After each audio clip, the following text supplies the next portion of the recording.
Hi, everyone. Welcome to my Relocation Diaries episode number 4. Today, I want to share with you a bit more about my day to day life. I'm going to talk about productivity, what my day looks like, what my week looks like, how I balance between family and work. Maybe a bit more about my work for those of you who don't know what I do really, and how it is different from my life back home because I recently relocated to Barcelona and it has an immediate impact on my productivity and my day-to-day life. So I want to talk about that. But first, just to say thank you for being here. Thank you for watching. Thank you for all your beautiful comments. I'm going to keep making those videos, I hope, weekly, not daily. Just I hope you find value in it. So even if you're not relocating or you haven't relocated, you haven't immigrated, I hope you can still find value in this, whether it's just an English practice, if you listen to it or watch it, or if you might find something useful in how I manage my week and my day, specifically today. So let's dive in. First of all, I'm going to tell you what my life looked like before moving to Barcelona. So I had a studio outside of my home for almost 7 years back in Tel Aviv. And I wasn't working from my home. I mean, as an entrepreneur and content creator, it feels like you're working all of the time, especially since you have your phone with you and most of the work happens through your phone, or a lot of it at least. So there's a huge problem for people who are doing what I do, having an online business or being a content creator, being present on social media.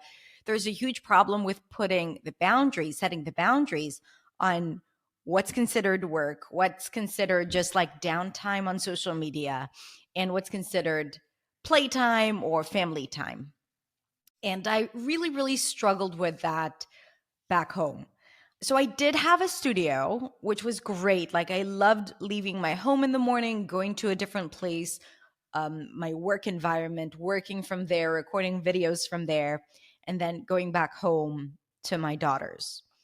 But first of all, I've been doing it for so long that at some point it started feeling repetitive. I can tell you for the past year or so, I did feel like work has become repetitive in a way, not creating content, definitely not teaching my students, but just going to work, answering emails, managing my team, doing things. Like I'm the type of person who likes change and who likes new things.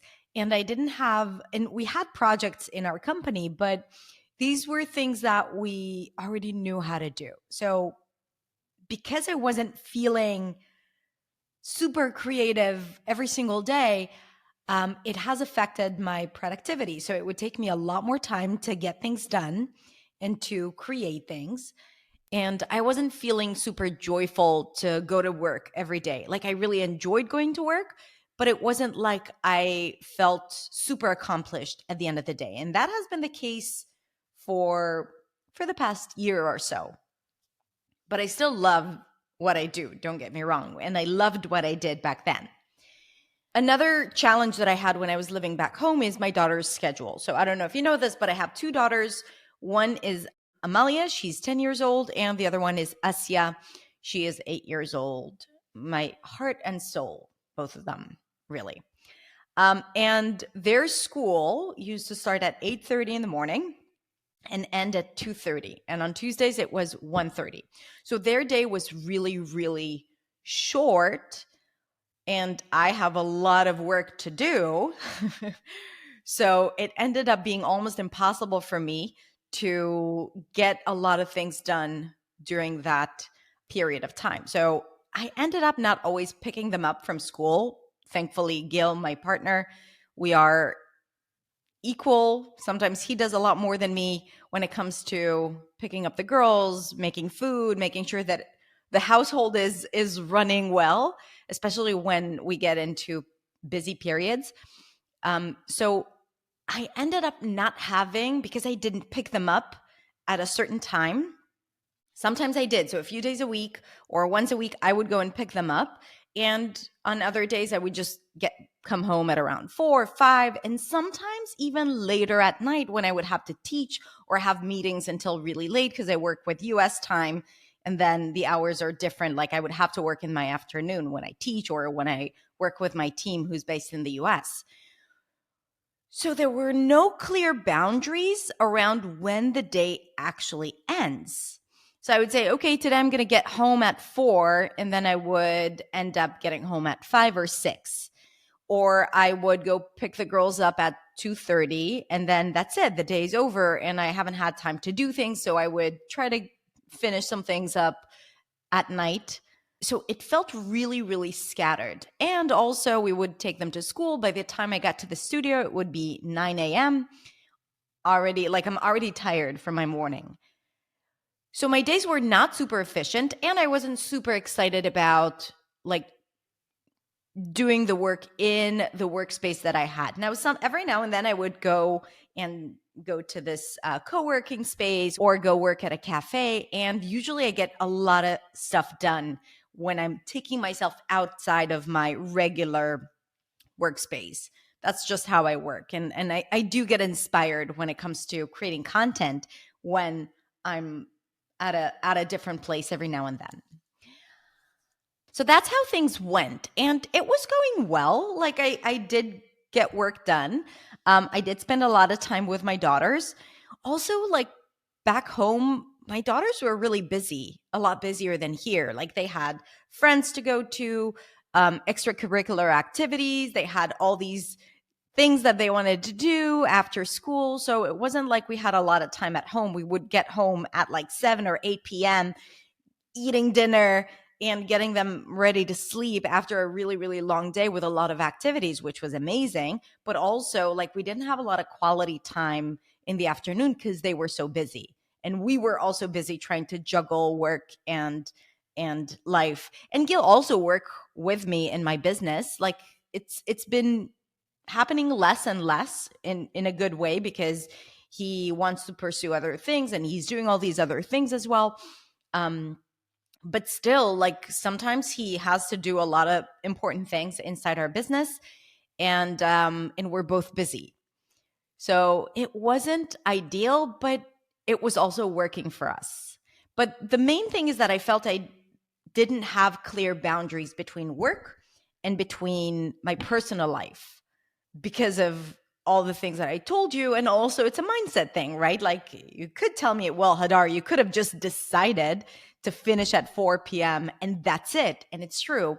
But I felt like I needed external circumstances to be different for me to be able to do that, which is what I have now. So I'm going to tell you more about what I have now and how it has changed my productivity and how I work.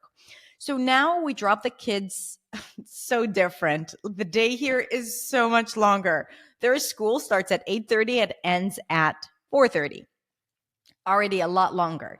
The good thing is that they do have a long break in the middle. Like they have a 90-minute break, which was not something that they ever had.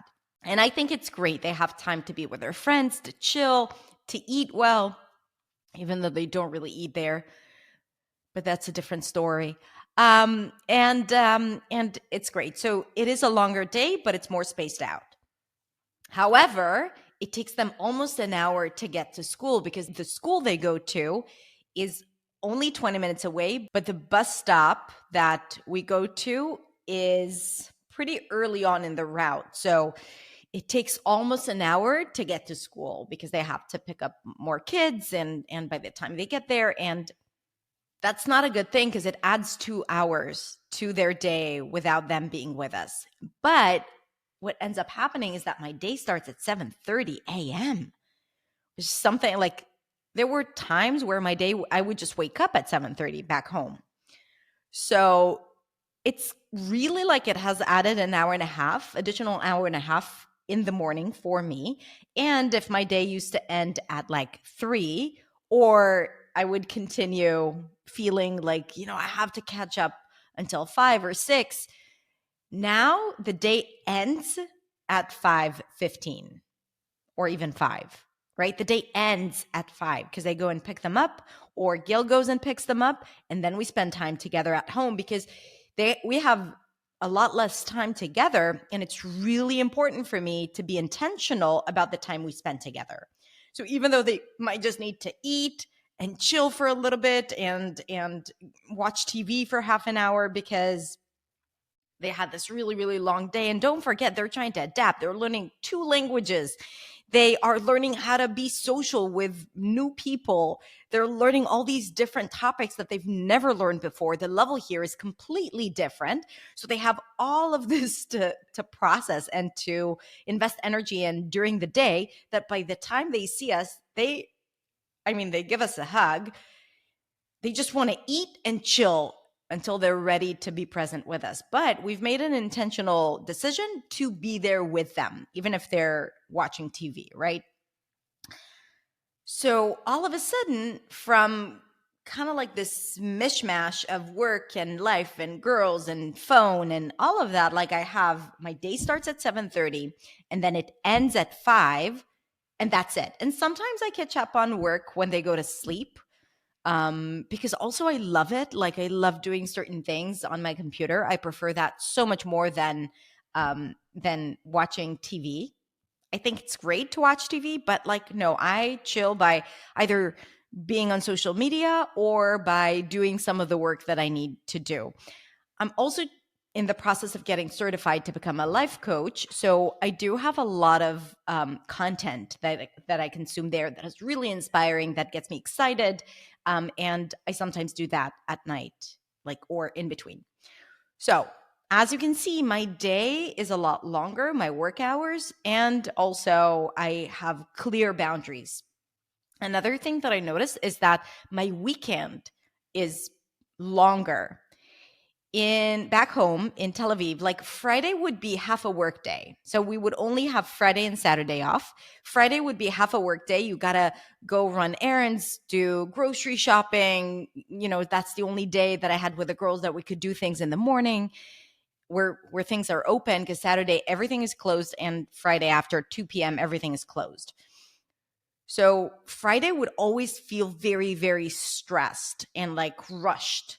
So it didn't feel like a full day off. And then Saturday would be our day off, like when we would do things with the family, with friends, travel.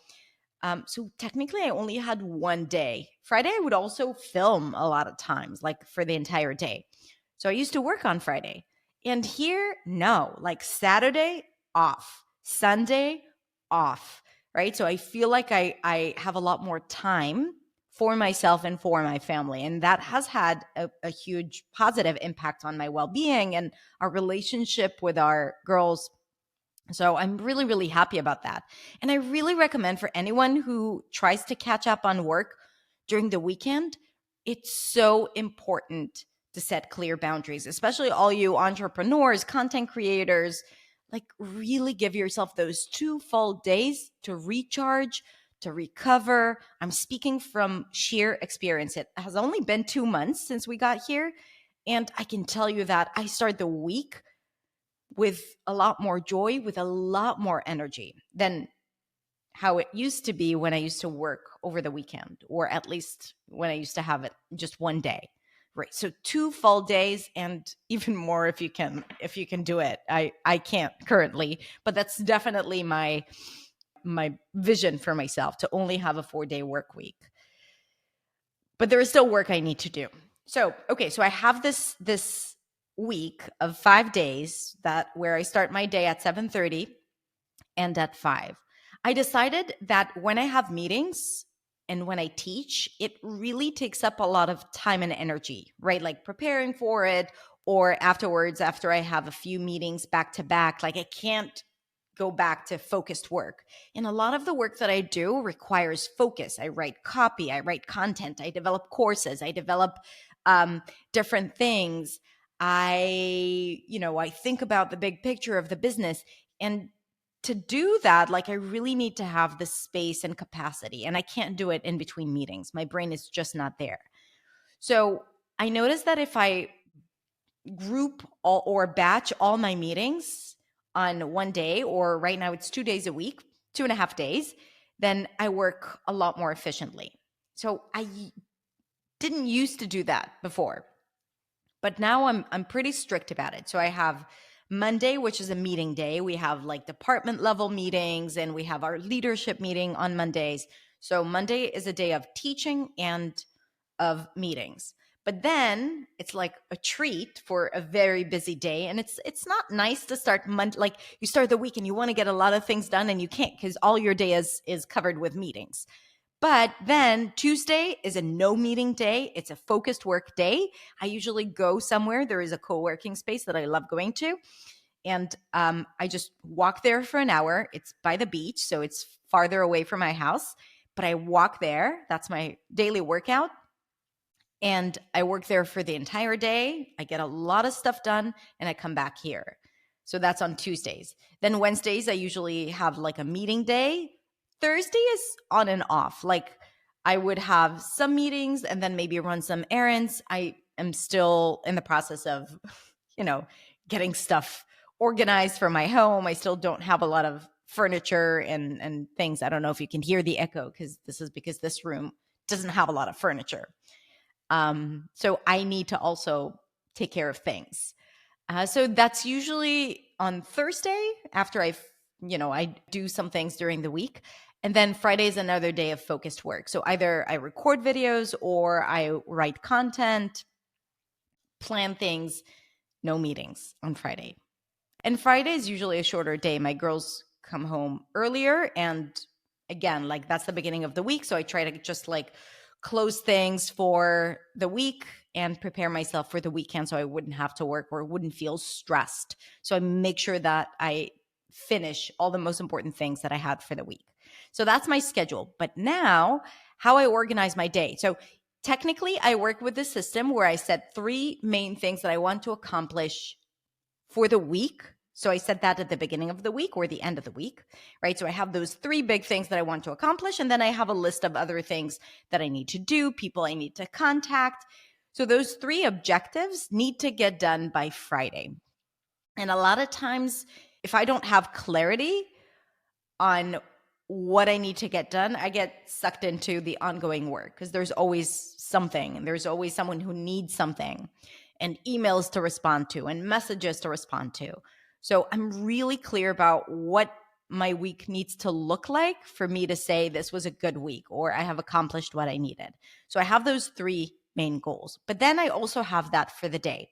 Now, for a day where I have a lot of meetings, my goals are related either to the meetings or are smaller. Like I don't have big goals because I want to make sure that I get them done. So I try to do it in between meetings. And I make sure that I set those 3 big goals for the day. So I have it for the week, but I also have it for the day. And I want to make sure that it's feasible. Otherwise, I would feel like I haven't accomplished something. And then I also have a lot of small to-dos that I usually don't get to on a day where I have a lot of meetings. But I push it for the next day to the next day. And then I try to get that done to cross it off my list on a day where I have more of a focused work. I also work, so I have like my full focus planner. This is what I work with, where I can choose my top 3 for the day, and I organize my schedule at the beginning of the day. And I can also choose there my top 3. I review the week. I look at my goals for the quarter. So I use that, not fully, but I use that. And I also work with task management software called Monday. So this is how I work with my team. And I check Monday every single day, not just on Mondays, to see what my most important tasks are. And I try to include that, right? Because sometimes it's not something that I'm planning. It's something that my team needs me to do or to review. So I try to do that as well.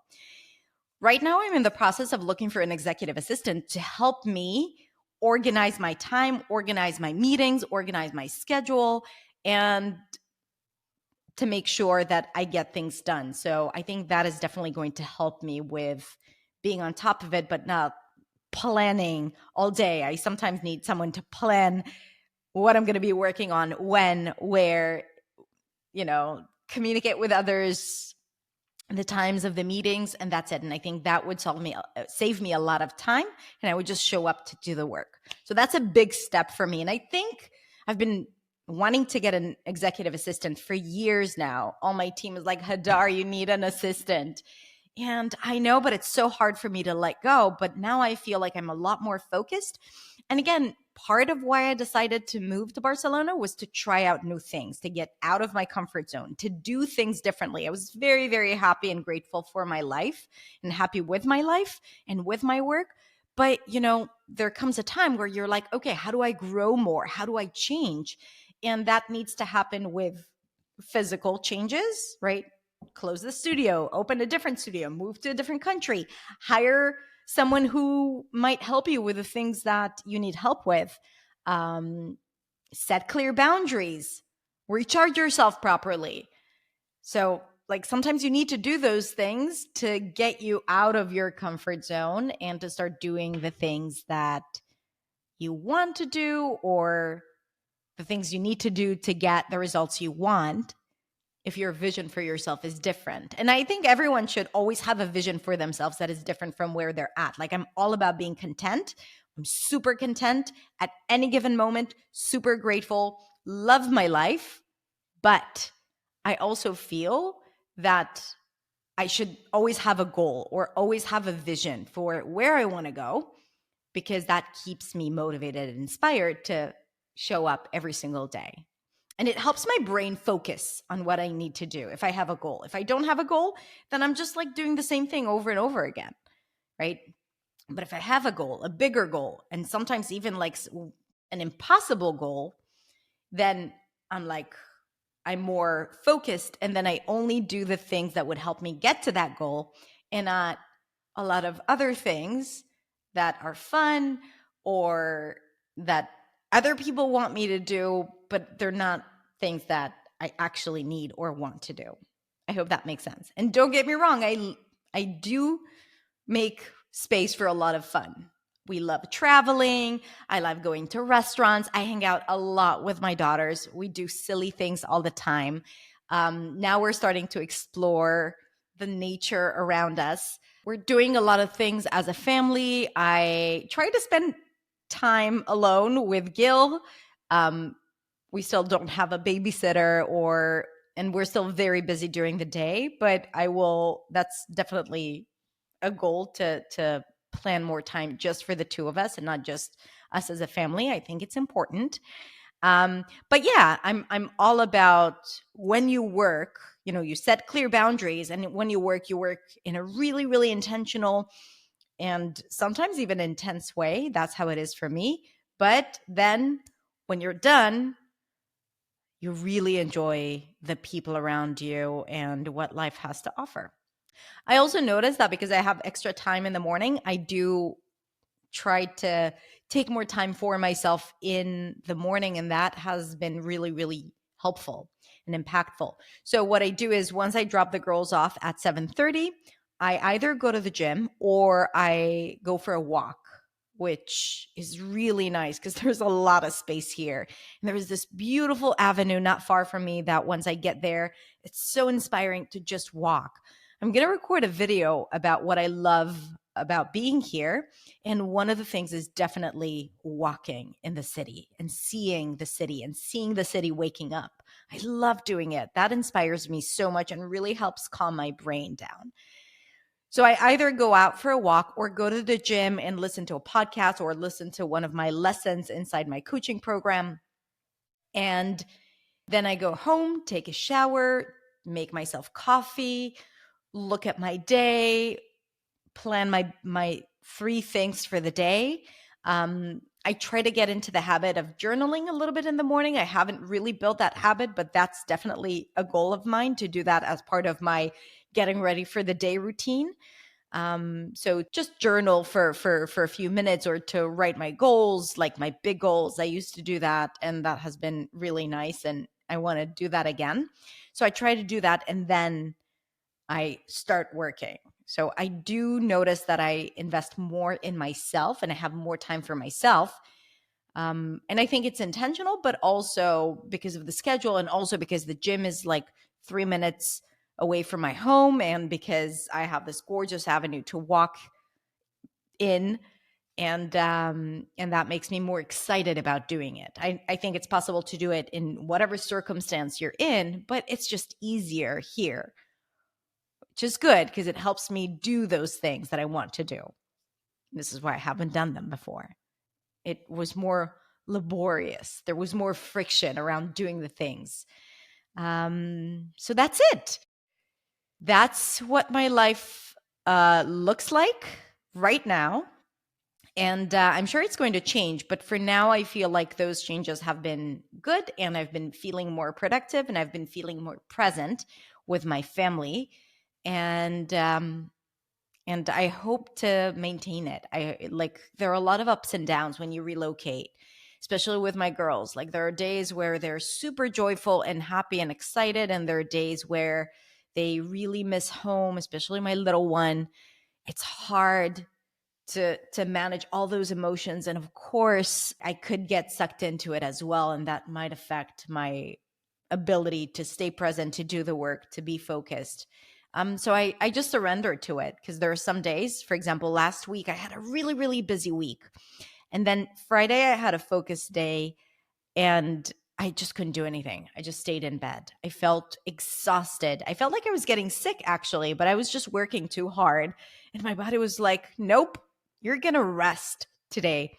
So I rested for the first part of the day, hung out with Gil a little bit, and then did a few small things, but that's it. And so when I recognize that my body says, you got to take a break, I listen to it.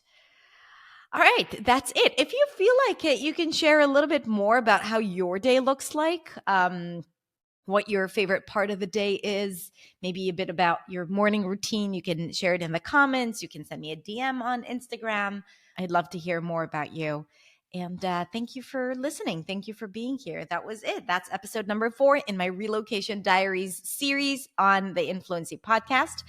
If you're watching this on YouTube, know that you can listen to it on the podcast on your favorite platform, Spotify, Google Podcasts, Apple Podcasts. Just look for the Influency podcast. And if you're listening to this on the podcast and you are a big fan of YouTube and video, know that there's also a video version of the podcast. But it's the same words. It's just with an image of me speaking. Today, my cat wasn't here. She was a little bit at the beginning, but she was just scratching the door. That's it. All right. Have a beautiful day. Thank you for being here, and I'll talk to you next week.